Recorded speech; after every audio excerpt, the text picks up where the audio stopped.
We do have a ton to get through in this episode. Common sense is finally prevailing. There was controversy this month, Dave. I'm not particularly excited by that. Secrets and things on set. I haven't told them anything. I think this is just good times all round. Every Doctor Who is liked by somebody, and that's a really good thing. Davo, my doctor. I know we disagree on this one. First world problems, Dave. I get why fans are asking those questions. Oh gosh, that's actually quite a lot to talk about. It doesn't compute. It's the elephant in the room. That's okay. Fandom versus the BBC. The cardinal sin. Moving along. Lunch. G'day, I'm Rob. And I'm Dave. And you're listening to the Doctor Who show for August 2024. Hello, Dave. Hello, Rob. It's good to be back. It is. It doesn't feel like it's been that long because of the weird way that Sundays have fallen on the last couple of months. Our list makers, of course, came out last week. We've got another one coming out next month. Yes. Our third Gin and Tonic, when we watched and chatted about the Carnival of Monsters, has come out, and we're planning to do the next one thanks to our listener vote on The Gunfighters. Yes, I think. Are the listeners taking something out on you guys by picking that one? Look, I must admit, when I put it in, I thought it had a good shot of getting up, because we picked 4 stories from the 60s, and I thought, there are people who are going to say, oh, The Gunfighters is terrible, it'll be funny to make them watch it. Yeah. But there are also plenty of people who think The Gunfighters is really underrated and deserves another shot, and probably think, go on, have a shot and see what you think. So I thought from both ends of those spectrums it could well win, and it turns out it did. We shall see. We shall see. So hopefully that'll drop sometime in September, subject to when the lads can get together. And Dave, I believe amongst all of this going on, you've gone and moonlighted on another podcast. Yes, the Sirens of Audio chaps were kind enough to ask me back because, as we discussed in our own Doctor Who show a month ago, Rob, the adaptation of Goth Opera dropped from Big Finish last month. And the chaps over there knew that I was a fan of the book and had things to say about the audio, so I was invited on to have a chat. So if you're interested in hearing that, or you just want to hear a bit about Big Finish, do check out the Sirens of Audio. And while you're at their website, if you're in Australia, do look at their upcoming events. Yes, absolutely. They've got Fraser Hines, I think, is the next one coming out. Yes, and then they've got Sylvester McCoy, Janet Fielding, Katie Manning for the cities that didn't get her last time. And same for Janet too. I think she's going to the city she didn't go to. I think that's correct, yes, which includes Melbourne. So I'm looking forward to seeing Janet. Yeah, but short of all that, do look up the Goth Opera episode that Dave's on, because those guys do video as well, so you can see Dave sitting there in his lovely apartment, all the books in the background. I haven't checked out the video. I'm never quite sure if I do. Oh, really? I should do that sometime, yes. Yes, you should. Shall we get into some news? We should, Rob. Go ahead. Alrighty. A lot of our listeners will know about this story, either because they're, speak of the devil, Big Finish listeners, or they've just simply been observing Doctor Who land for this past month. Yet this feels like it's been going on forever, Dave, not just this past month. The quick version is that Big Finish wanted to update its website and app. Okay, fine. Companies do that all the time. But they royally cocked things up. And when I say they, it seems it's actually a third-party IT company doing the work for them. Big Finish has never struck me as being large enough to have its own IT department. And since then, things have just gone from bad to absurd. And the last thing I saw, Dave, was some massively long self-flagellating post from the boss, Jason Haig-Ellery, essentially admitting defeat with this upgrade and saying the website and the app are going to be rolled back to the old versions until the new versions are actually going to work as intended. What are your thoughts? Yeah, I thought this was quite extraordinary, given how big a part Big Finish plays in the fandom of a lot of fans out there. It's very important to a lot of people who really do love Doctor Who. I saw a bit of chatter about this on X, a few people saying, hey, are you struggling with the app as well, or that sort of thing. But I didn't really sort of take notice of it until I went to actually go and buy a couple of Big Finish plays and saw, the website's changed. I'm not sure I like it. And then struggled to find my way around to anything, struggled to get my username to work, struggled to just do a lot of things. And it's taken away the nice little stickers on things you've already bought that says, don't buy this again, you've already bought it. Which you've already got this. Yep, that's always very helpful. I found that if you went away from the website and came back, your shopping cart automatically emptied. But the biggest thing was I couldn't press the continue button when it said, right, you entered your details, thank you, hit continue to give us some money. And I'd hit continue and it wouldn't work, and I'd hit continue, it wouldn't work, and I tried a different browser and it wouldn't work, and I tried a different day and it wouldn't work. And look, I was quite keen to buy a couple of these things because I've been saying to friends for a while, I'm going to check them out. Yeah, I want to give you money. Yes, I was trying to give you money, and I couldn't give them money. And after 3 or 4 days of this, I was going, you know what, I'm just not going to give you money. I'll come back another time, and maybe when I remember, I'll give you money. So, given that I was, quite keen to do this and gave up, I suspect a lot of others really did. A lot of people were quite worried that stuff they had purchased wasn't in their app, which I think has now been rectified. But now they're going back to the old site. They're having to assure people that stuff you've bought on the new site, if you could buy it, isn't going to be lost when we go back to the old site. I feel sorry for Big Finish because it's going to really cost them serious dollars, I suspect. But I'm staggered that in this day and age of beta testing and all the rest of it, that basic fundamental problems weren't picked up. It's just mind-boggling. It's mind-boggling. That's what I want to say. Yeah, I find this quite extraordinary as well. That's the right word for it. As I've been around IT people all my working life. First as I was a business journalist writing about this stuff. Then I was a PR person promoting enterprise IT products, all of that. So short of being the IT guy at the coalface, I have a pretty good feeling for this stuff. And one thing I know without question is you're right, Dave. When you have a big update, you test it and you test it and you test it again. And only when you're sure you don't have any show-stopping bugs do you push that big red button and send it live. I can't fathom how these guys determined they had a setup that was ready for the big time. And when sent live, it just totally shat the bed, and despite their best efforts to fix it for a couple of weeks, the bosses had to step in and say, oh, folks, we're all going back to the future. I hope Big Finish is getting a hell of a discount on this work because this has been a very abnormal rollout to my eyes, and just it's lost them faith with customers, really. Yeah, I think it has, and I think that's definitely a shame, but they are a business. They should have had things in play. This isn't a fan enterprise. They take our money. Yeah. The other thing, though, that it just really highlighted for me is just how much content Big Finish have made over the last quarter of a century or so.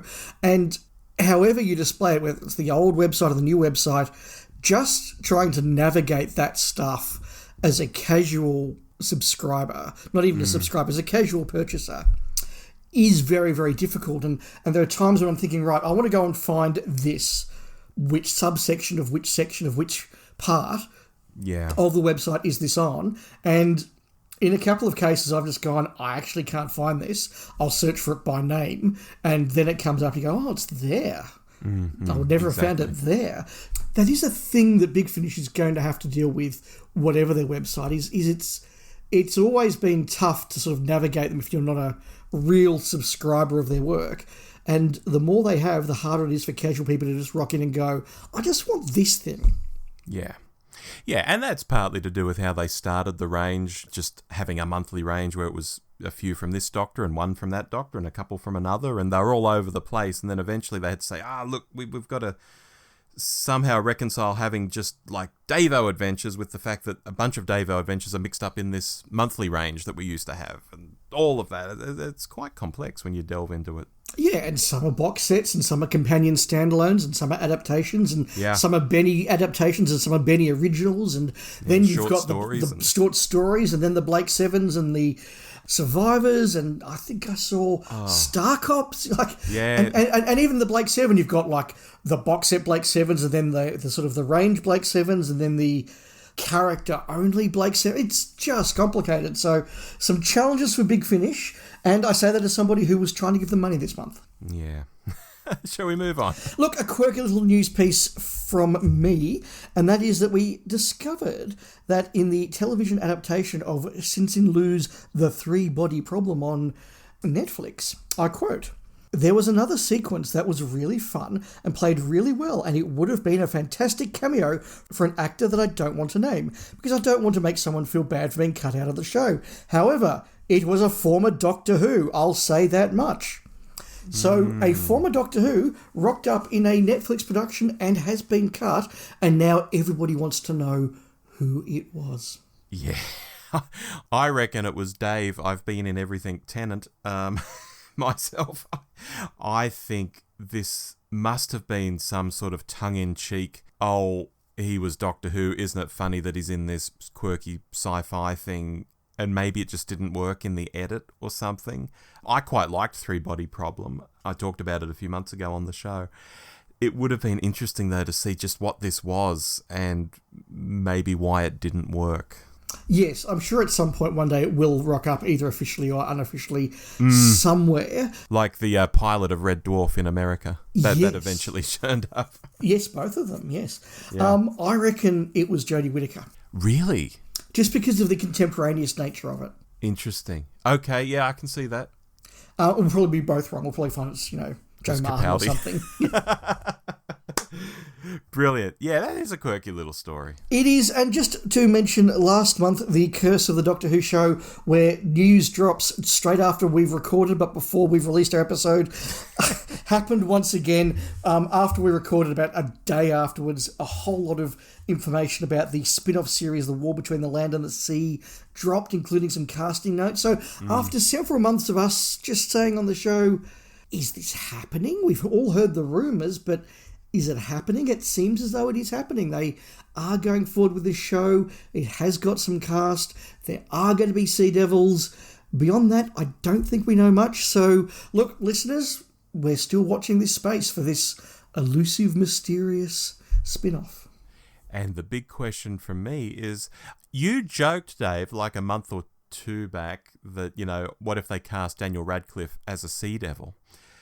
And I'm wondering if some of these names we've heard dropping are actually playing Sea Devils. Like, everyone's probably just thinking they're playing a human character because they're a human actor. What if they're playing Sea Devils? Well, I think I saw something about Russell Tovey playing a Sea Devil. And I thought, if that's true, they're going to do a costume redesign, because you don't hire Russell Tovey and put him in a Sea Devil mask. Well, they did for the Silurians. However, as recently as Whittaker's era, we've seen Sea Devils looking traditional. Yeah, so look, still a lot of mysteries around it all, but it seems to be happening. It does.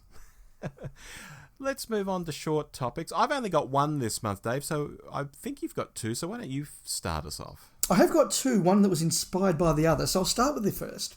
And that is that on a recent trip to Queensland with work, I had to do some reading on a plane. Yes. And it takes a few hours to get from here to Queensland and back. So I reread the Doctor Who New Adventures book, No Future, by Paul Cornell. Have you heard of this one, Rob? I have heard of this one, Dave, and in fact, in your poll online, I voted for it. Oh, fantastic. Well done. What have you heard about this one, Rob? I've heard this is the one, because I've certainly not read it, but I've heard this is the one that tries to be very adult and has some controversial, maybe that's the right word, passages in it. Yeah, it's quite notorious. It was Paul Cornell's third new adventure. So he'd really broken out with Time Worm Revelation. He'd had the big Departure of Ace book with Love and War and introduced Bernice. Then he came back to do No Future, which was the fifth and concluding book in the alternate history cycle, which was a very big deal at the time. Had some really classic books in there. Things like Blood Heat, which was just a big, really cool Silurian book. The Left-Handed Hummingbird by Kate Orman. Dimension Riders, I thought was really good. Conundrum by Steve Lyon, which is a really good, fun book. So this really sort of good thing built up. There was this real mystery as what's going on? Who's the big bad at the end of this all? And Paul Cornell had to put that all together. And it was a bit of a letdown at the time. And it was sort of notoriously a bit of a letdown at the time. Now, I'm about to go into spoilers, so if you're worried about spoiling a 30-year-old book, skip forward a couple of minutes. I thought this book was actually a lot more enjoyable than I remembered. And I think that's partly because I'm coming at it without the expectations of, oh my God, this is the final one in a 5-book cycle that I've really enjoyed.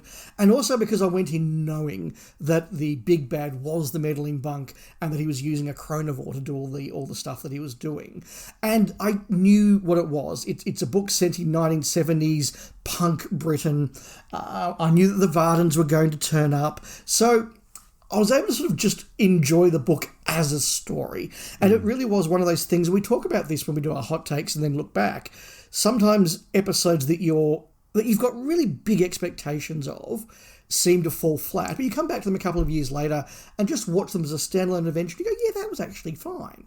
Yeah. And that was my experience reading No Future for the first time in 20-something years. It was fine. It was a good adventure. Paul Cornell has some fun. The goodies turn up for a cameo. What more do you want? Yeah, it's interesting that this can happen with books as well as TV, because it certainly happens a lot for us with the TV episodes. I mean, I famously mentioned that Jodie Whittaker cold take that we did on her era, and we liked a lot more than it seemed at the time. Yeah, absolutely, absolutely. Shall I do my short topic now, Dave? I think that would be appropriate. Okay. This is more of a musing from me, Dave, because it comes on top of the announcement at San Diego Comic-Con a month or so back that Star Trek and Doctor Who were going to combine in a mobile game, at least, with an event in 2 games where the Doctor character was going to pop up in Star Trek Lower Decks Mobile. I don't know if you've ever played that game. Probably not. No. And some Star Trek characters were going to pop up in Doctor Who Lost in Time. These are both mobile games. And I believe this event has now been going all month, and I don't think I've heard a single person talk about actually playing either of the games. But just parking that, it got me musing, because the incarnation of the Doctor that crosses over into this Star Trek mobile game is the original Tennant Doctor, in the blue suit, the long brown coat, the whole deal. And I thought to myself 2 things. First of all, far out, they really don't have much faith in their current leading man if they have to go back to a bloke who first appeared on TVs in 2005 and has been succeeded by 5 other Doctors, count them, 5 other Doctors, including one played by himself. They need to go back to that bloke for the game. And second, and this is probably the bigger thought, no one seems to really leave the role of the Doctor anymore. I mean, back in the classic era, Hartnell did very little after he left for obvious reasons, and then he died. And Troughton and Pertwee were happy to remind people they'd been the Doctor in interviews and they'd do the odd appearance and so on. Tom, Davo, Colin all sort of kept a reasonably low profile, low by today's standards, after they left and kept trying to pursue careers away from the show. But these days, if you leave Doctor Who, there's a million convention appearances at your feet. There's Big Finish where you're playing the character again. There's even greater chances, I think, of returning to the TV and not having to wait a decade or 2 for a special. You know, they seem to find all sorts of reasons to shoehorn past Doctors in these days. I guess what I'm trying to say is when a Doctor was long gone from the TV in the past, they were gone. But now they're not. And I just mused on that, Dave. I think the role is always there now. And unless you're someone like Capaldi, who is obviously reverential to the fact he got to be the Doctor. I think he's very proud he did it. But he has this attitude that his Doctor has flown off into outer space and is gone, you know, and he kind of stays away from a lot of stuff these days. Unless you're like Capaldi, I think you're always going to play your Doctor again, you know, whether you're Whittaker showing up on Big Finish now or whoever, even Tom churning it out.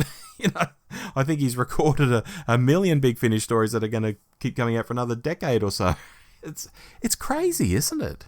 It is, and I think there's 2 things at play here. One is the fact that you think about Hartnell, Troughton and Pertwee, as you said, when they finished playing the role, they were certainly closer to the end of their careers than they were at the start. Whereas a lot of people now are playing the Doctor quite young and so can have 30, 40 years of a career ahead in which they have opportunities to play the role again. And I think the other thing is it's just this modern way of doing productions now where it's so much easier for someone to come along for a day or a week or do a bit of this here, then fly over the other coast and do a bit of that there. There's no this sort of idea of, well, you've been hired to do a film and the film is going to take 3 months to film and therefore you are ours for 3 months. And there's no sort of ability to go, okay, well, look, we don't need you for the 2 weeks in September, so you can go do a cameo over there and you'll be back. We need you in October, but the first week of November, you can go to that award show and you can do a couple of talk shows. Yep, 2 weeks. Then the last weekend of November, we can spare you for a con. There was none of that back in the day, whereas now things are much more flexible and nimble in that sense, which I think does change it all. Yeah, definitely. And even another thing that's changed, just listening to you say that, back in the olden days, and by this I'm thinking you say like the 1980s, people were happy to watch a movie or a trilogy of movies and were happy for it to end. And things ended. And you didn't need to see Han Solo come back again or Indiana Jones come back again. But now there's this expectation that once someone plays a character, they're going to just always come back. And I think this Doctor Who thing might play into a bit of that too, that people just can't let things go. Capaldi is the standout. Like, you know, my doctor's gone. He's flown off into outer space. That's it. He's the exception. The rule seems to be, oh yes, as long as you're breathing, you will be playing that character until the day you drop dead. Yeah, I think that has been a bit of a thing as well. Yeah, absolutely. Anyway, moving on. Your final short topic, Dave. Look, I just want to get nostalgic myself for a moment here, Rob. Mm-hmm. Because when I was reading No Future, as we discussed a few moments ago, I turned over to the back cover and there I saw the Doctor Who 30th anniversary logo. And for a moment then, I was transported back to 1993. And I was just thinking, was that the peak of my fandom? Because I was getting involved with local fandom in a more involved sort of way, but I was just looking at what happened in 1993 and how big that anniversary was for a show that hadn't been made for 4 years at that stage, and you know we were basically now at the acceptance stage of grief that the show wasn't coming back. But yet you look at the VHS releases there, we got 3 recolorized Pertwee releases. We got The Invasion on VHS for the first time with linking narration, and we got the Dalek tin and the Trial of a Time Lord tin. And that Trial tin had some glorious artwork. They all had really good covers. In the NAs, they were really hitting their stride. You got books like Lucifer Rising, Iceberg, Birthright, and the Alternate History Cycle that I was just talking about. Some really good books, and just the range being really confident and knowing what it wanted to do. You got some of the DWM comics that I really enjoyed from my youth. Pure Blood with the Sontarans, Emperor of the Daleks with the Daleks, Final Genesis with the Silurians, and then the Time and Time Again one-off anniversary special, which had all the Doctors coming back and lots of little tie-ins. Books like Time Frame, but this sense that we were living then in a collected Doctor Who world, where the comics and the books and all the stuff sort of all interconnected with each other. All the way through that year, we had this promise that there was going to be a story. Sometimes it was called The Dark Dimension. Sometimes it was called Dimensions in Time. And I don't know about you, Rob, but certainly out here in Australia, and certainly where we didn't at the time know about Red Nose Day and Save the Kids and all the different sort of things that the UK does. This thing just became conflated into one thing, and all the Doctors were coming back for it except Tom, and then Tom was, and all the rest of it. So we didn't really sort of separate these two projects with Dimension in the title. So it was a very big deal. I can remember when somebody had a copy of Dimensions in Time. We thought it's great. It's this big 30th anniversary adventure with all this stuff going on. And we watched it and we've got, who's this Noel Edmonds guy? And why does John Pertwee hate him? And what's going on? And who are all these strange people with London accents? And oh my God, this is terrible. It was very strange to get to the end of that year, but it was just, there was so much packed into that year. I was 13. I was really, getting into my teen nerd best. And listeners, Rob, I just wanted to share how happy it made me to think back to that day. There's a couple of things to say here. The first is, I've seen you wax lyrical about this recently on Twitter. You've been making posts about the year 1993 and things that happened and all of that stuff.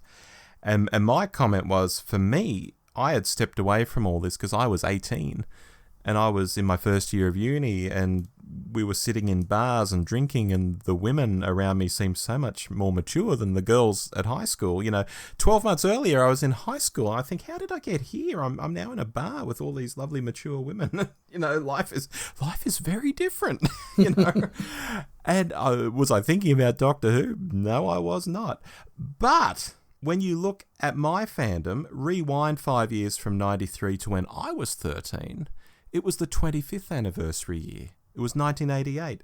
And I would say maybe my fandom peaked in 88 when I was 13. So, Dave, I put forward the proposition that 13 is peak Doctor Who viewing age for anyone for getting into fandom. At least it was in the classic era for us. There's a really, really good argument for that. I think of a couple of friends of mine who would have been 13 in 1983. Right. And that would have been pretty cool. So, yeah, look, listeners, if you support or are against our contention here that we've just created here on the spot, let us know, because I think there could be something in that. Yeah, this was not in the show notes, but it just seems right to me, Dave. It really, really does. Something else that seems right to me, and we haven't even introduced it yet in the episode, although everyone can see it in the subject line of the podcast they're listening to, is the main topic we're tackling today, which is, funnily enough, a Big Finish audio. We managed to hear one, despite the app being all sorts of busted this month. And that's Curse of the Daleks, Dave. It is Curse of the Daleks, and you say a Big Finish audio, and yes, that's the way we consumed it, but so much more than that. Yes, thanks to the TARDIS wiki, I can tell you all that Curse of the Daleks actually debuted as a stage play at London's Wyndham Theatre at the height of Dalek mania in the UK, running from the 21st of December 1965 to the 15th of January 1966. So not a very long run as a matinee show, and afterwards the production wasn't remounted, it didn't travel anywhere else. It was just this month of Doctor Who craziness in a West End theatre, and then it was gone forever. So for the benefit of listeners, often Rob and I will throw a topic into the mix, and it will sit on the list of possible topics for some time until we find the right slot to do it, or we both feel infused to do it. And I put Curse of the Daleks on the list probably 12 months ago as a bit of just a different sort of topic, a different thing to talk about. Because I thought, it's part of the 60s and it's Daleks and it's a play, it's something different. And I'm going to confess something here to you, Rob, that I hadn't told you. Mm-hmm. As we were getting closer to this month, we said, yep, we're going to do Curse of the Daleks. We'll listen to the Big Finish adaptation. We'll talk about that and the play and all the rest of it. I got a little bit nervous as it came time to listen to it. I thought, gosh, I hope I haven't really boobed here and put forward a topic on which we're going to have nothing at all to say. Fortunately, as I listened to it, I thought, I have so many thoughts. Yeah, look, so do I. I've got notes all over the place here. I'll start just by saying, I mentioned the theatre, Wyndham's Theatre, being a West End theatre. It's a beautiful theatre. I looked it up online, Dave. It opened in 1899, so it's that Victorian look. It isn't some crappy little joint out in the suburbs. This was a proper venue that they were doing this in, a really nice venue, albeit just as a matinee show. And I think after each show they'd pack it away, and there was actually a play going on that night, a different play in the theatre. That's why it was only a matinee show. And I guess the audience was mostly kids who would only come to a matinee. Yeah, absolutely. It was a proper piece of theatre back in the age of the UK theatre scene, where it was a big thing. And we've all heard all these interviews with actors from the 60s and the 70s about the play circuit and doing rep and all that sort of thing. That really thriving theatre scene that was, I think, particular to the UK. Now, I have looked up this, you looked it up on Wikipedia or TARDIS Wiki or whatever. I did. I pulled out The Frame, issue number 8 from November 1998, with a fantastic cover by Trevor Baxendale. Mm-hmm. And this had a little article by somebody. What was the name? Oh, who wrote it? I should have made a note of this. It was a name I wasn't familiar with. David J. Howe. That's an obscure name. Yeah. So that was interesting. Look, very, very little of this play actually survives. There are 3 publicity shots. That's it. Yeah. There's a copy of the program and there is a copy of the script. But it is such a amazing piece of Doctor Who history that we have very, very little of. And that fascinates me as well, because it is from that first big peak of Doctor Who, the first imperial phase of Who, as I think you'd like to put it, Rob. Yes. To give it some context, listeners, this went out contemporaneously with the Daleks Master Plan. So we are at the peak of that Dalek mania, Hartnell era, Doctor Who being the biggest thing in England on TV at the time. Yeah. Yeah, and I pick up on what you said, and I'll reinforce it. There's no footage of this, still or moving, of the production or even the rehearsals. Just some Daleks sort of standing outside the theatre. There's not even any drawings of the set, and you think, wow, this was Dalek Mania. This is a West End theatre, and yet outside of that script and what the cast can remember, maybe the program. And one of the cast returns for this audio, which we might mention, albeit as a different character to who they played back in the 60s. It's like it never actually happened. And that's so rare for Doctor Who, as normally there's so much stuff to dig into in one form or another to be able to have a good sense of what something was and to write a history of it. You know, Doctor Who fans love writing histories of everything to do about Doctor Who. This offering is a real oddity in that sense, and that had me really intrigued going into this. Yeah, absolutely. Sometimes on the Doctor Who show, we definitely go down very well-beaten tracks, like discussing Season 12, or very obvious tracks, like doing hot takes. This is one of our very far off the beaten tracks episodes. So having talked about what it was, Rob, and why we've done it, what were your initial thoughts? Did you enjoy it? What did you make of it? Well, I hadn't listened to any Big Finish for some time, so I certainly went in feeling fresh and not audioed out, you know, if that's a term. And I have to say, the first thing I noticed straight off the bat, boom, and I really liked it, was that this has narration. It obviously serves a purpose when fleshing out a stage play where, you know, the dialogue was obviously written in a way that didn't need to explain things because the audience can see everything that's going on, you know, unlike a play that's written for audio. But I think this adds to the play overall. In a normal Big Finish, you have people roll on and start talking to one another. And you're really grasping at first to figure out who's who and what's their name and what are they like and all of this. And it can take ages. Sometimes, you know, a bloke is talking to another bloke and you've just got no idea what's going on. But here with the narration, someone will walk in, and you notice this from the start, someone will walk in and the narration will be like, you know, John Smith walks into the room. He's a big man, you know, he's the archetypal space adventurer, or whatever it might be. You know what I mean? And you instantly have a feel for all the characters as they appear. I thought that was really neat. I thought that was really good. And that's the first thing I noticed about it when I started listening. Yeah, I noticed that as well. And you're right, although Big Finish is usually pretty good at it, there's always some level of, what are you doing? You're drawing a gun. And, you know, dialogue like that, or, oh, look over there, there's a person who looks like this. Whereas you're right, the narrator gets you past that. And I think it's a really interesting choice to make, because had you not done that, you would have had to change the script to add lines like that in there. So rather than changing the script so somebody says, look over there, that Dalek's moving, you can have the narrator do the, unbeknownst to the individuals watching, a Dalek slowly turned its eye stick. Yeah. And you can do all that sort of thing. So that works really well for the play. I'm not sure that Nick Briggs doing it was necessarily the big choice, because there were a couple of times when I actually laughed out loud at just how dramatic he was being. And I thought, what are you doing? Just come, take it down a couple of notches there, Nick. You know, okay, we get it. You're very excited. But little did they know. Come on, Nick. So a few times I thought the narration was a bit over the top, but I thought it was a very good way to turn a stage play into an audio without compromising the script. Yeah, without doubt. And look, something we haven't mentioned yet, and we probably should mention and just get it out there, is that the play was basically written by David Whittaker. Terry Nation sort of had a little involvement, but we don't really know how much. But this is David Whittaker. That's a big name in early Doctor Who, Dave. Yeah, and that's another reason why I wanted to talk about it, because certainly Terry Nation was involved. He had some ideas in the story. And I've got to say, every now and then, particularly with the character of Ladiver, I thought, this is a very Terry Nation character. I wonder how much he did have involvement in this.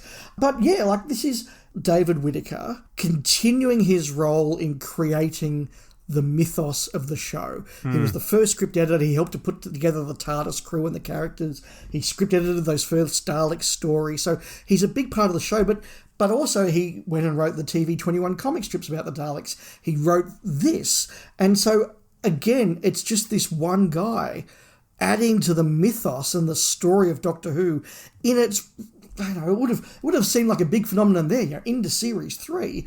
But we look back after 60 and a half years, and that's a tiny part of the show. Yeah. early on, because we're talking about our first impressions, I also got a sense of atmosphere, some real atmosphere to this. I mean, you have these two criminals, and we are going into spoilers, folks, if you feel you don't want to be spoiled on a 1965 stage play. You have these two criminals, Sline and Ladiver, in the ship talking, and you think, hey, this isn't really kiddie fair. This is quite serious stuff. One of these guys is a slave trader, and next thing they have to put down on Skaro, and the recriminations begin as to what's gone wrong with the ship. It felt very much, and I know I'm not original saying this, but it does feel very much like an Agatha Christie type plot. Although admittedly this sort of stuff happens a little later in an Agatha Christie story after a number of events happen. But the vibe is very much like, oh, well, you did this. Well, how could I do that? You proved that, and so on. And I quite liked that aspect too. We have these people in this weird situation of landing on Skaro, and all the Daleks are dormant, and they have to talk things through and figure out what's going on, and they throw accusations at one another, and people offer their counterpoints, and we haven't even had a Dalek come alive at this point in the story, and I'm already getting interested in, are these criminals quite what they seem? Is the crew of the ship quite what it seems? What is going to happen on Skaro? I was quite invested in what was going to happen, straight off. Yeah, I've got to say the story absolutely gripped me, and it absolutely carried me along. And you're right, there's just the right number of characters, and the characters all feel different and identifiable. You know who's who, you know what sort of people they are, and that tension does rise. You're not sure as a member of the audience, is Ladiver meant to be the hero or the anti-hero or the bad guy?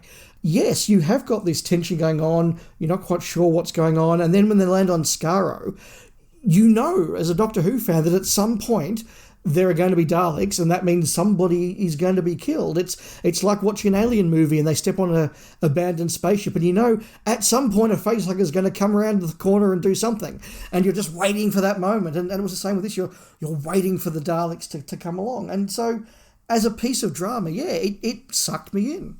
Yeah.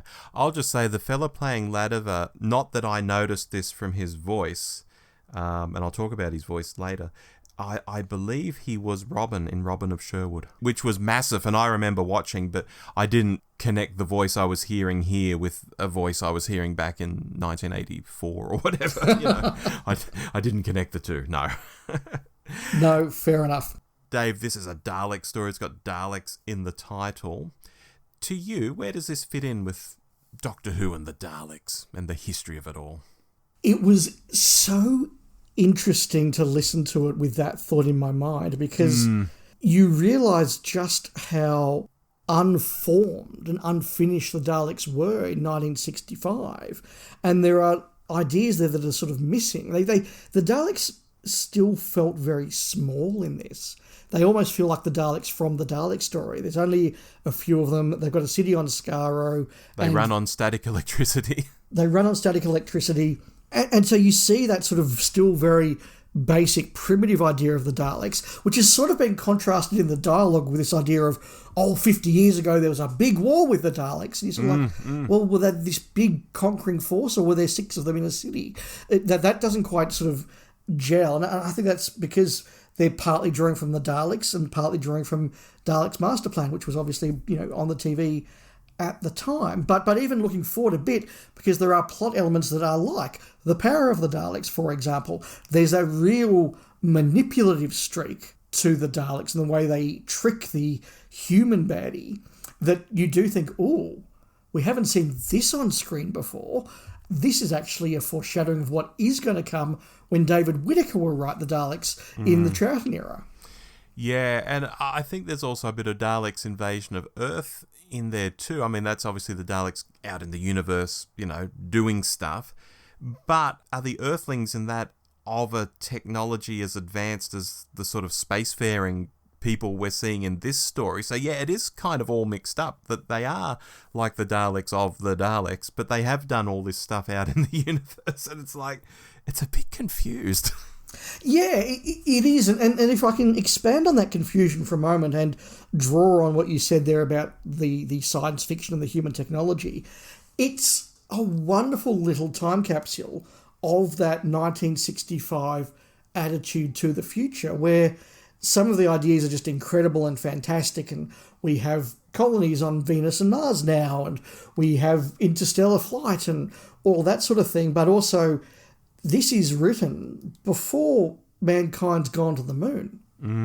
And it still sort of feels quite extraordinary to people. And there's lots of ideas in this that are fascinating, because Whittaker has just taken a cool idea that doesn't bear up to any scrutiny whatsoever, and 5 years later would never have made a script, because it would have been, well, that's just stupid, that's not how that works. Stuff like, you can't light a fire at light speed, or, you can't boil water at light speed, but fires expand quicker at light speed. All this sort of stuff where you just go, no, that's not how physics works. But it's just in there, yeah. At one point they're talking about, I'll get out the tape, and someone has the line like, we're going to listen to some songs. And it's like, oh my God, seriously? Yeah, that cool device that the baddie uses to reactivate the Daleks is just a compass doing a bit of resistance work. And on the other side, he's got a piece of magnetic tape to give the Daleks their orders. It's just, we're travelling at light speed with colonies on Mars, but we're also using magnetic tape. It's just... I love that aspect of 60s sci-fi. I really, really do. Just the stuff we imagine was possible, but with all these 1960s trappings. Yeah. And to talk of the Daleks, again, specifically in terms of, what they're trying to establish here about them, did you find it strange that bit expressed that you can't kill a Dalek, but then it's expressed that you can destroy a Dalek, but because humans are compassionate, they just cut the power. So apparently the Khaled mutants can just live forever in the casings and just not move the casing around, Does this mean they can get out and slither around outside of the casing? That bit, especially the line about not being able to kill Daleks, seemed very weird and maybe not very well thought through, but I just let it whoosh past me, and it's all part of this crazy early Doctor Who, and I just went with it. Well, it's the sort of thing that Dr. Al Sandifer writes about all the time, where she talks about this sort of alchemaic approach that Whittaker has to writing, and he has good and evil and sort of, elemental forces rather than science fiction forces. So maybe there's a bit of that in there. I don't buy all of that sort of argument, but I can sort of see where that line is coming from, that idea that the Daleks are more than just a blob in a casing. They're an evil force that defies destruction. But yes, you can turn them off. Yes. Also, a little random note I've jotted down here. Some people think that because this is the first story that is ... of the Daleks, that originated with this story. But actually it didn't. There was a comic story, and I don't know whether Whittaker was involved with it or not, called Invasion of the Daleks before this. So the Of the Daleks type title had already been used before this stage play. Yeah, and we should mention on that note, this is, of course, Curse of the Daleks, not Doctor Who and the Curse of the Daleks. And a year ago, when a few of us went and saw the Dalek movies, and we had a bit of a chat about it on here, we commented that, that was a movie starring the Daleks in which Doctor Who appeared to help the plot along. And this has taken that one step further, right? This is just the Daleks. No, you don't need the Doctor and the TARDIS. The Daleks stand alone, and it works. Yeah, it definitely does. I was really surprised by it, and pleasantly surprised, actually. Dave, should we talk about the play more generally? Where do you want to go? Characters, the production? I want to make the point that the plot in this, I think, works in the way that this sort of a story works.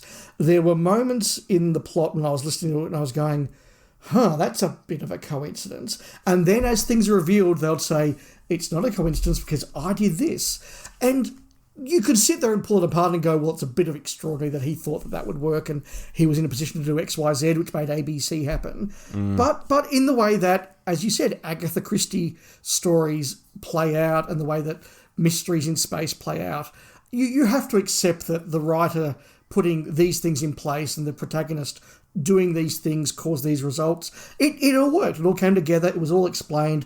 Was it all sometimes a bit of a leap of faith? Sure. But most murder mysteries are. I mean, you read a John le Carré novel and you're sort of like, well, this would all have fallen apart if this guy hadn't done that, but that's the way it works. Yeah.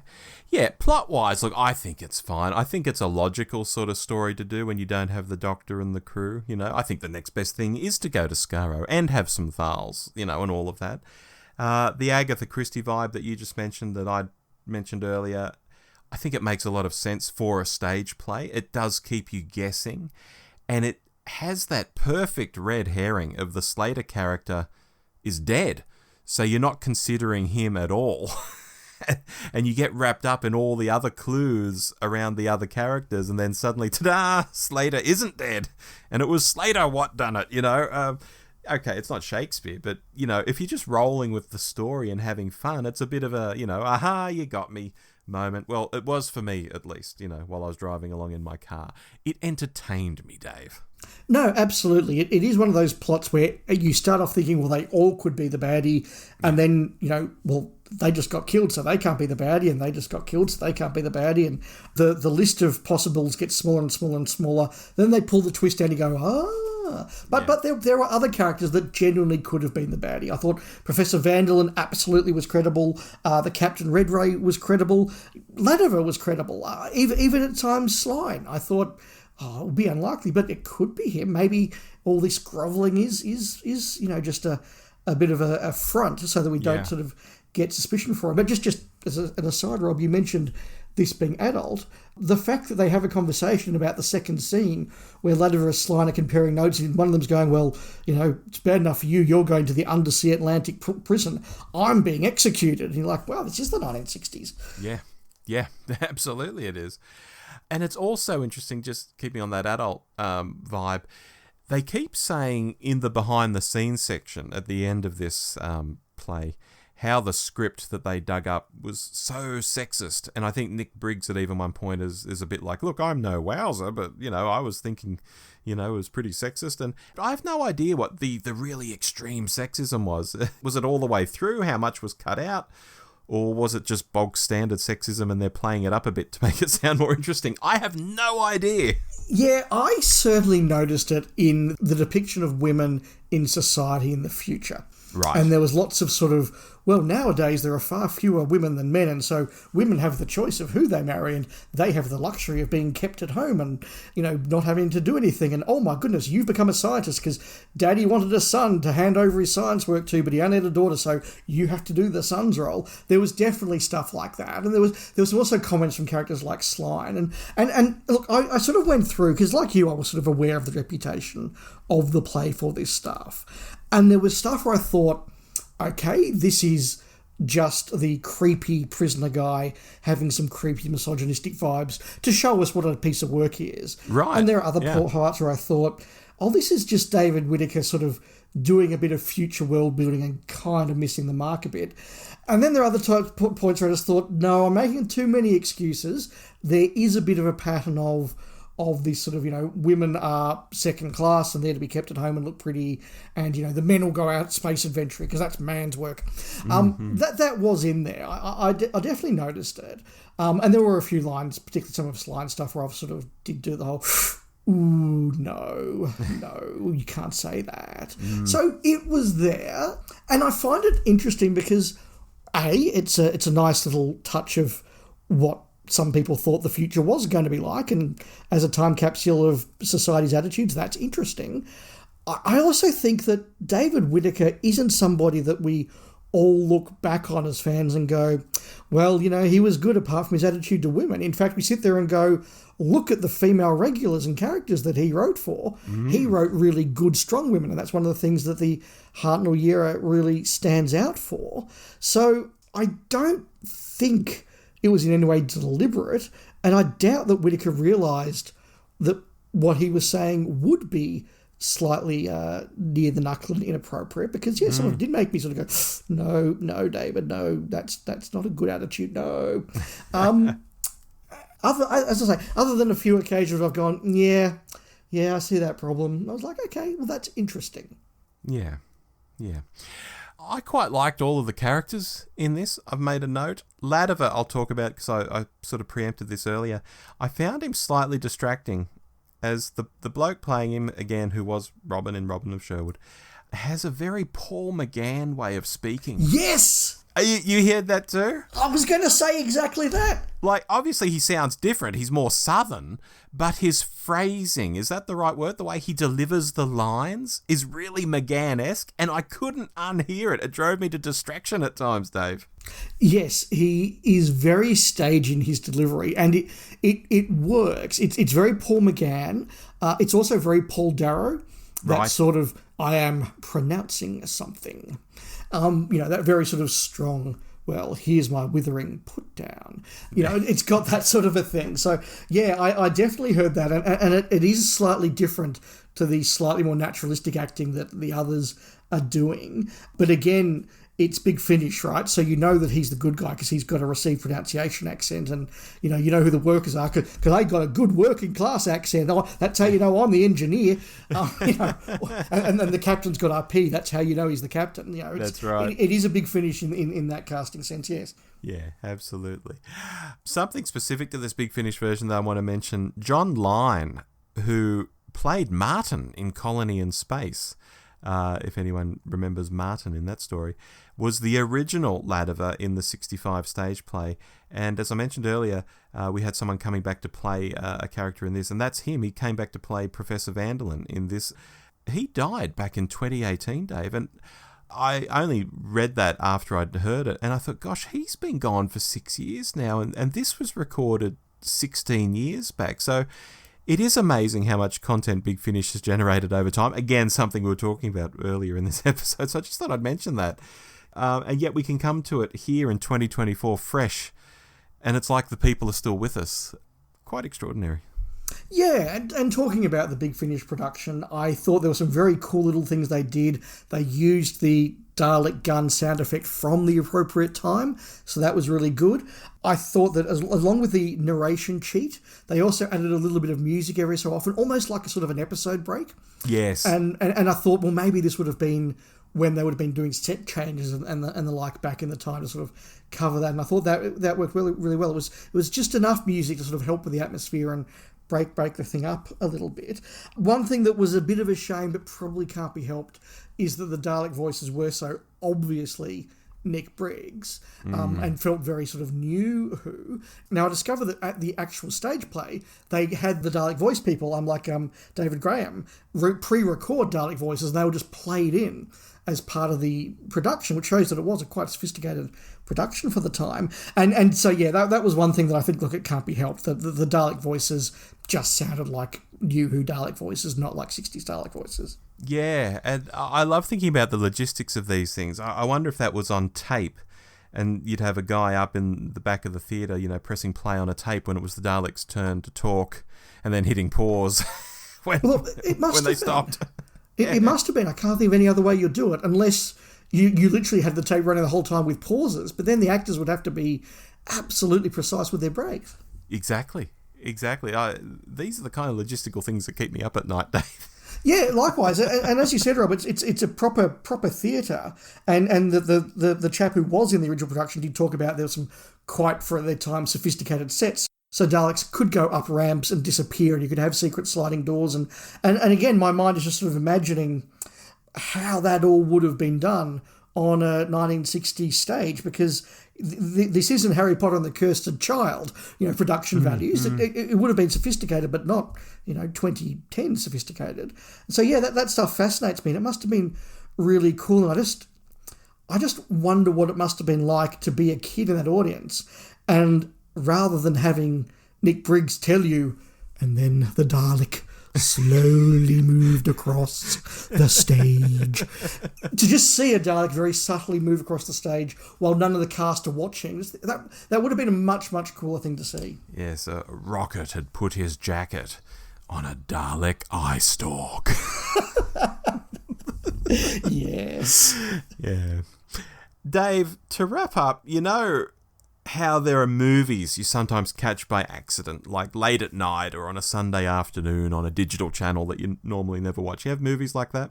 Oh, absolutely. Things you've heard of and you've never actually seen, and suddenly it's on TV and you think, I should have seen this. Yeah, exactly.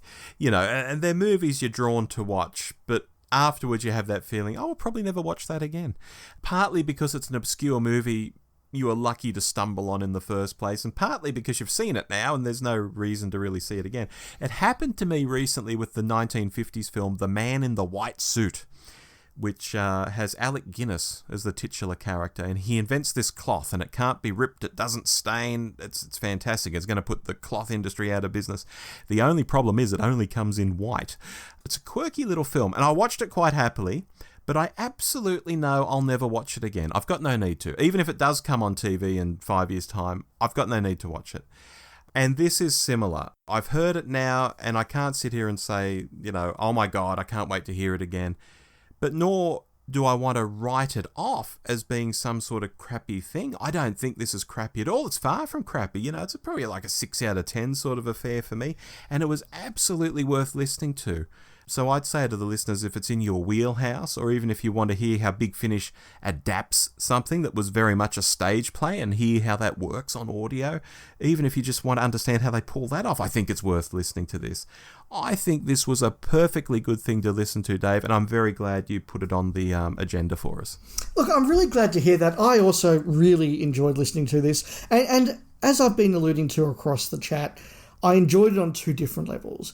As a science fiction murder mystery in space with Daleks, it works. It's well made, it's well produced, the story's got enough going on to keep you interested and going, oh, how did that happen? Who's behind that? How does that work? It's got all of the plot things you need to just get it going along. It's not super sophisticated. It's not got amazing dialogue. In fact, it hasn't got great dialogue, but it's got enough to keep you entertained.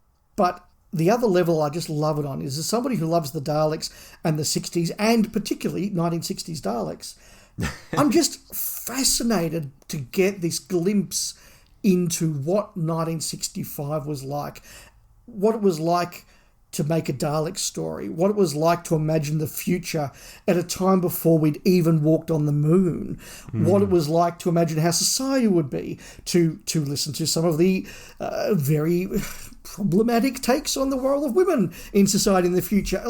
Yes, and I've got to say, even though there were moments where I thought, that's just not good, that's not an appropriate way to treat women, but I'm fascinated to hear what this was like. And this would have just gone out in a theatre, and families would have gone, oh yeah, well, okay, well, fair enough, that's probably what housewives will be doing in 200 years. It's extraordinary to think of it. So as a piece of entertainment, it is entertaining. Not brilliant, but entertaining. As a time capsule of 1965 Doctor Who, it's just fascinating. Yeah, and I'm delighted they worked from the original script, that they had an original script. It wasn't a reinterpretation, I'm not sure they'd have much to reinterpret, though, if they needed to do that. No, absolutely. It would have just been a completely different historical artifact. Yeah, exactly. Well, folks, that was Curse of the Daleks. Have you heard it, or do you want to go out and listen to it now that we've thoroughly spoiled it for you? Why not let us know at all the usual addresses? Now, Dave, as we do at the end of the show, if any listeners have written into us, we love to read out their messages, and I'm going to kick us off with an email from JG Macquarie, who's the co-host of Beatles Stuffology and the Talking Who to You podcasts. And JG says, "Hello, gents from Bonnie, Scotland. I wanted to commend you on your Season 12 reviews and your podcast in general. When it comes to Season 12, it's refreshing to hear opinions that aren't just fan consensus opinions being trotted out, and it's always good to hear what you both think. Even when I disagree with you, which is sometimes, I can always respect your opinions because you can justify them, and isn't that the heart of a good podcast? I'd far rather listening to something that can challenge and engage rather than just an endless echo chamber of everyone agreeing and repeating the same banal points. Your season reviews and reviewers in general are always fair, balanced, and clearly articulated. Excellent work. On a related subject, I'd also like to mention how much I appreciate the way that the Aussie Doctor Who podcasts support, promote, cross-pollinate, and generally look out for each other. It's incredibly heartening to hear, and it gives a real sense of community, even to those of us on the outside of it. Fans should support and encourage each other, and it's great to see you and the other Aussie podcasts walking the talk. Keep up the good work." Thank you very much, JG. That's a really lovely email. And yes, we do try and support each other here in Australia. And I mean, look, I count as personal friends, the people from 42 to Doomsday and Sirens of Audio and Flight Through Entirety and New to Who back when they ran, and Splendid Chaps back when they were doing their stuff 11 years ago. Yeah, it's great.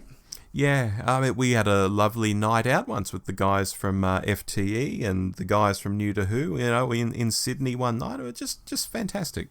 Yeah, no, it's a really good thing, and I'm surprised it doesn't happen more in the UK, given that they're smaller. Yes, isn't that weird? It is weird. When the New to Who guys came to Sydney, they'd come much further.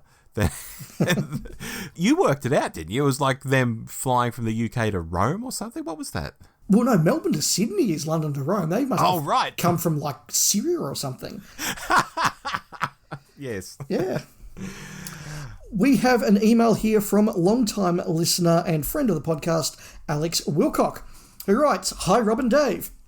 I was looking forward to your episode on Season 12 even more than most, and I was delighted and slightly relieved with what you had to say.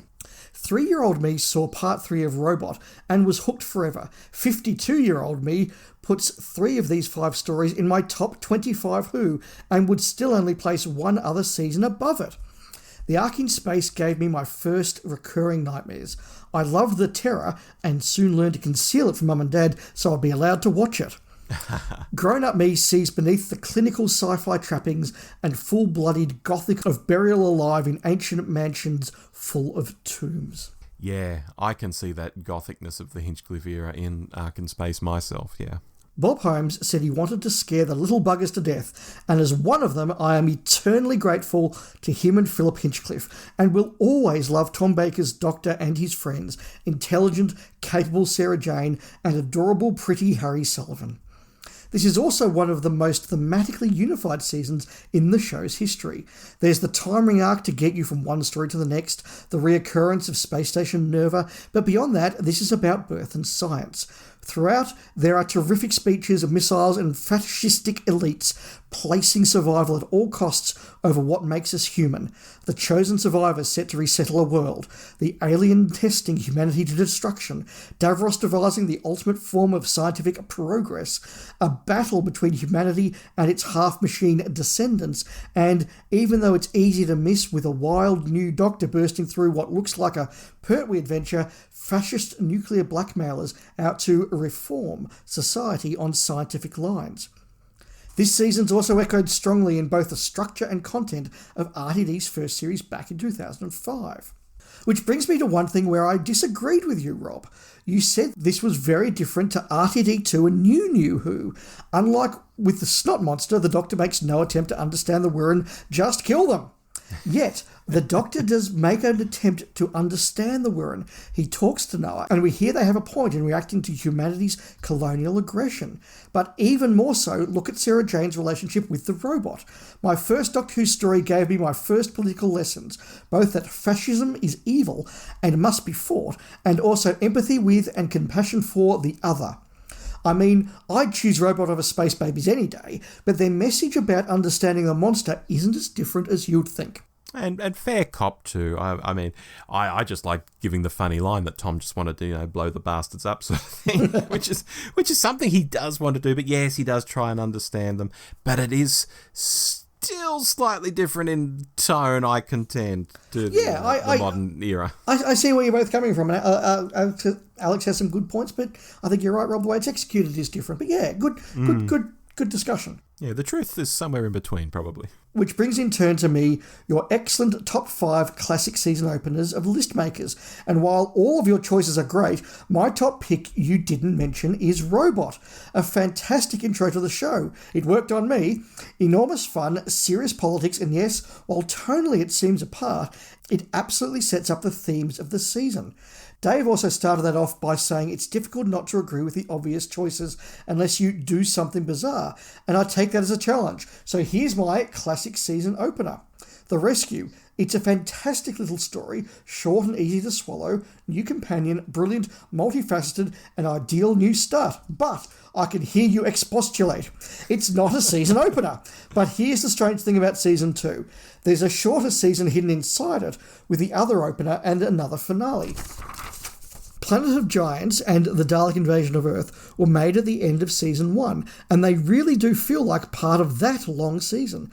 I'm sure I've read that one reason Planet of Giants was cut down was because Verity Lambert wanted to get to the Daleks faster, as the Daleks get the Radio Times cover. So there's a case that the story's more of a season opener and a finale at the same time.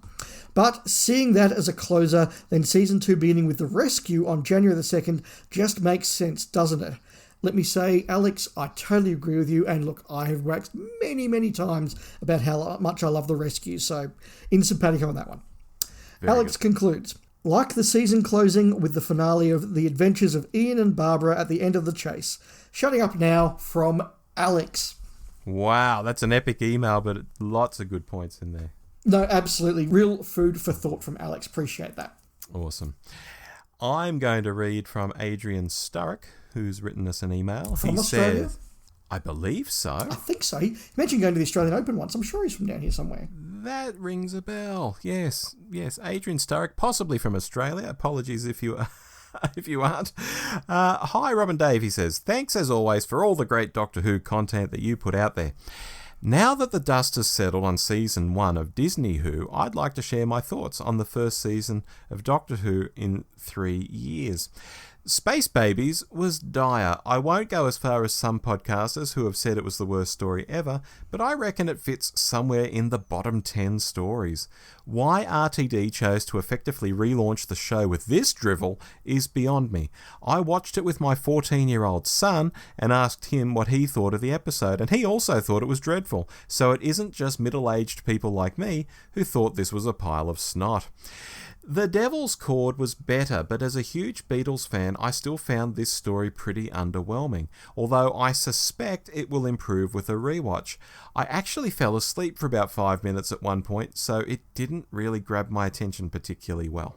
Thankfully, I found the next 5 episodes, from Boom to The Legend of Ruby Sunday, to all be good, enjoyable stories. I'm not sure that any of them make the cut for me to consider them a classic, but 73 Yards and Dot and Bubble are definitely in with a chance on a rewatch. It does concern me that I think the 2 best stories of the season are Dr. Light episodes, although I guess the same thing happened back in Series 3 with Human Nature and Blink. That's a good point. I hadn't thought of that. Yeah, both Dr. Light. The Legend of Ruby Sunday was a very strong episode with some great setup, but I always had the concern in the back of my mind that Russell would muck up the finale, which of course he did. And what was with Sutekh not being able to kill Ruby unless he knew who her mother was? I don't remember him stopping to watch Marcus Scarman's episode of Who Do You Think You Are on his TV screen in Egypt before killing him. I just want to say I'm agreeing with most of what Adrian's saying here, and I want to just particularly say, I didn't like Space Babies as it was, but if I was 14 like his son, I would have loathed Space Babies. Yeah, me too. Absolutely. Maybe even slightly younger me as well. Yeah, absolutely. Yeah. Overall, I found it a middling series with some strong episodes in the middle, but topped and tailed by 2 poor episodes. However, I suspect that I enjoyed this series more than I otherwise would have by not buying into any of Russell's shtick.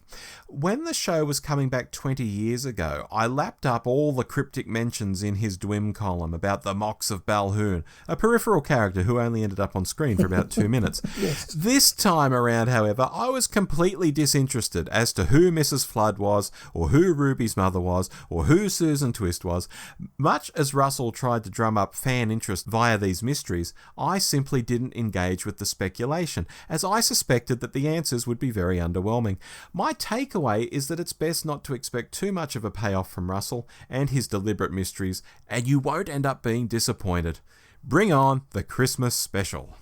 Thank you for that, Adrian. And look, there are so many podcasts I've listened to over the last few months who have all said some form of the best way to enjoy RTD's new show is not to listen to RTD. Isn't that interesting? Yeah.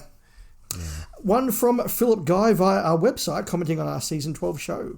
Thanks for the informative podcast, guys. First time listening to your whole podcast, not just the abridged YouTube version. The review of Season 12 was a nice palate cleanser and a reminder for me of what good Doctor Who should be after the dire recent season, which I will not be revisiting. When I watched the Blu-ray set, it was the first time I appreciated Revenge of the Cybermen as a decent story rather than considering it the weakest of the season. Thank you for writing into us, Philip. Yeah, absolutely. And that's one conversion, Dave. That's our first conversion from YouTube to the full fat podcast. Oh, fantastic. And yeah, thanks for writing to us. Yeah. Yeah, that's awesome. And I'll round us out by reading an email from the storyboard artist and illustrator, Catherine Graham. Hello, Catherine. She says, "Hi, Rob and Dave. As the title suggests, and obviously you guys can't see the title of the email, I have a suggestion for the List Makers podcast. I'm sure this one has been mentioned before. Top 5 Big Finish audio stories. Quite a broad and difficult topic, but I'd love to hear your answers. Thanks for continuing the show." We will definitely have to do that sometime, Rob, but I wonder if we know enough about the audios to do it well. Maybe there are some people who could help us with that. Yes, I replied to Catherine that we wouldn't be the best to do a definitive list, but ... hold that thought. I can feel a special coming on. Yeah, me too. More on that later. Yes, ironic given we've just done a Big Finish-centric episode, but yes. Yes, no, great idea, and we'll make it work somehow. Yes. Dave, we always do what have we been watching at the end of one of these episodes. I'll go first. My big thing this past month isn't watching a million things like I watched last month. It's been getting back into Indiana Jones in a number of ways. Primarily reading some of the adult novels that were written back in the 90s and starting a rewatch of the Young Indiana Jones Chronicles, or technically as the DVD versions are called, The Adventures of Young Indiana Jones. I just have such a soft spot for the character in general, Dave, and what they tried to do with the TV series in an educational sense, I don't think is a million miles away from the original idea for Doctor Who, which might sound weird, but, you know, to have some main characters episode to episode meeting famous people in history or experiencing historical events so that the smart child in the audience can sort of reach up and get more information about whatever it is that happened that week. And the DVDs actually make that very easy, as each story has additional documentaries on the discs about the characters from the episodes, and the information's just all there. So I've been doing a lot of that and really enjoying myself. Such fun. I also saw Dune Part 2 for the first time, and I think that was very well done. Beautiful to look at, well acted, great score. I really loved that. I loved Dune 2 as well. I thought it was an absolute epic. Yeah. I've been watching a couple of things. I've done a great journey going back and watching Rumpole of the Bailey, which is a series I've seen many times before. It's probably my top 6 TV shows. And I was interested watching it this time. I thought there is a podcast or a book or something going through the series of Rumpole for the 7 seasons, and just the difference between them, because those first 2 seasons, those really early ones, are witty and funny and clever, but also quite dark and dour and sort of have a real, almost a sense of gloom among them in some ways, sort of, you know, as the reality of what Rumpole does sort of comes through. Then you get those middle seasons, which is much funnier and much more about the characters we expect it to be about and all those sort of things. And then you get to the last couple of seasons where it's almost as though Mortimer's just writing jokes. He's just like, well, this is the funny adventure of Rumpole this time, and well, we're going to have this joke with the judge and this recurring joke and this recurring comment, and it's almost it's very, very different, and it's almost like an out-and-out comedy with a bit of judging in the middle, rather than a sort of a dark story about a lawyer who has the occasional witty line. It's a real change in the show, but look, I enjoyed it, and that was really interesting. I also want to mention the other night I went and saw Alien Romulus. I enjoy most of the Alien films. I'm not huge dedicated fan of the Alien films like some people are. Look, I think that this was a really good example of how to do an alien film. I think there are only so many things you can do with the concept of an alien film. This had a really good 2020s take, but it looked aesthetically like the 1970s Alien movie. Sort of the tech was the same, but it had a 2020s feel. They had lots of cool scenes with facehuggers. They had some really interesting stuff, and I won't spoil it anymore, but I thought that was a really good sci-fi movie. I really enjoyed it. Did it make you wish for a modern version of Ark in Space? Well, as I said on Twitter, it's one of my better tweets. It's gone off a little bit, as they say. I was thinking about that, having watched Ark in Space last month and Alien Romulus this month. I thought, you could never do this on a kids show now. The body horror of the Wirren, you could never do on a kids show in the 2020s. And if you're not going to do the body horror of the Wirren, why are you doing the Wirren? Yeah, that's pretty integral. Yeah, I think so. I mean, you could, of course, work around it, and friend of the podcast, Phil, absolutely said, oh, well, look, here's a way you do it. He'd tell a different type of story about this. And I thought, look, absolutely you could, but I just think that if you're not doing the body horror, no point doing the Wirren. Yeah, good call. Now, Dave, next month we've sat down and decided to do something we've never actually done before on the show. We quite often look at whole series and seasons. From time to time we do deep dives into single stories, and I guess that's what we're doing this time, except the choices are going to be a little different. Normally when we're doing a deep dive into a single story, it's from the classic era or New Who. This time around, Dave, you've picked 2 classic Who stories. I have no idea what they are. I've picked 2 New Who stories. You don't know what they are, and we're going to let people vote on it. We are, and in fact, I've got a bit of a question before I give you my second choice. So how about I give you my first, then we can do your 2, and then I'll ask my question and give you my final one. Okay, hit me. So my first one, straightforward, non-controversial, Tom Baker's Face of Evil. Face of Evil, a classic, a dead set classic. All right. My 2 from New Who, and I'm going to give a bit of an explanation of these. I'm picking A Town Called Mercy and The Husbands of River Song. Now, I'm going out of my comfort zone here from the point of view that both stories I don't recall hating per se, but they are never ever stories I think about putting on during a slow Saturday afternoon, or that I think about in a general sense at all. The closest I got to one of them is recently I read a new series adventure called Peacemaker, which had Tennant and Martha in the Wild West, and I thought, oh yeah, there was that one, A Town Called Mercy, a while back. But beyond that, nothing. And Husbands of River Song, I can barely remember at all. I know they were in a restaurant at some stage, and was River pulling off a heist, and I've got no idea. So I'm sure there's a lot more to both stories. So they're my picks, stories that I don't recall hating, but I have no recollection of on the whole. Much the same for me. I'll be happy to watch either of those again and see what I think. All right. Now, Rob, question. Yes. When we do these picks, yes, are we allowed to pick stories that don't completely exist? Oh, I think so. If that interests our audience, they'll vote for it. Excellent. Then my final pick is The Crusades. Oh, wow. Yeah, okay. What a mixed bunch we've got this time. We have no idea where the listeners will go on that. So we'll throw it out to you. We'll see what we do.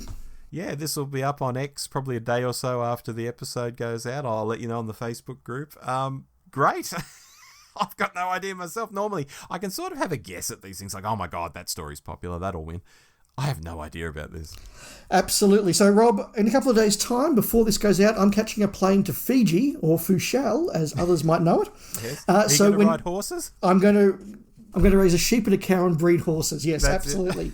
Absolutely. No, looking forward to that. So when you get a whole bunch of downloads and votes from Fiji, you'll know who it is. Yeah, please download the podcast too while you're there, because we're still up in the Caribbean charts based off, I think, people downloading us during the Cricket World Cup. See if we can make the Fiji charts. That'd be great. Cool. All right. Look, on that note, I think we've done all we can with this episode, Dave. So until next time, I've been Rob. And I've been Dave. And we'll talk to you then. Good night. Goodbye. You've been listening to The Doctor Who Show with Rob and Dave. Find us online by searching for The Doctor Who Show. We also love it when you write in. Drop us a line anytime at hello@thedwshow.net.